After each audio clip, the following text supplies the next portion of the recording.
Number থেকে আসছে গাড়ি ওই গাড়ি যখন ওই মুক্তি দেওয়া হচ্ছে লাগিয়ে দিবাস আছে ছন এই গাড়ি ঘপ করে খারাপ আছে ধার দিয়ে খারাপ গাড়ি দিয়ে মারিছে ওই গাড়ি না ধামুকে নাই ওই গাড়ি যে লোকগুলো আমার নাই 4টা মানুষ দেখছি গরু পেলাম তো আমরা আইজন 9 জন আর হলো 9-10 জন আইজন এখন গরু তো মনে করে যে আমার একটা গরু জমা দেওয়া হলো 2 টাকা আপনার হটবডি এবং আমরা দর্শক করি হটবডি এবং সংঘর্ষে একজন স্থানে ডেড হয়ে গেছে নিহত আর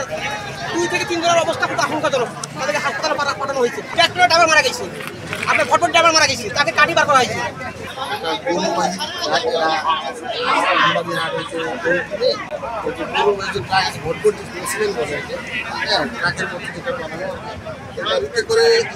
গরু নিয়ে যাচ্ছিল আর খালি ক্রসিং করার সময় সংঘর্ষ হয়েছে সংঘর্ষে 2 জন মারা গেছে 4 জন আহত আর দুটা গরু আহত হয়েছে আর মোটামুটি এখন রাস্তাঘাট বন্ধ হয়েছিল কিছুক্ষণ আমরা এখন রাস্তাঘাট ক্লিয়ার করেছি জানতে পারলে ঠিক আছে আমরা অভিযোগ পাওয়ার সাপেক্ষে সড়ক পরিবহন আইনে নিয়মিত মামলা নগদের কাছে সব গ্রাহকই প্রিয়, তাই তো সারা দেশে ক্যাশ আউট চার্জ সবচেয়ে কম।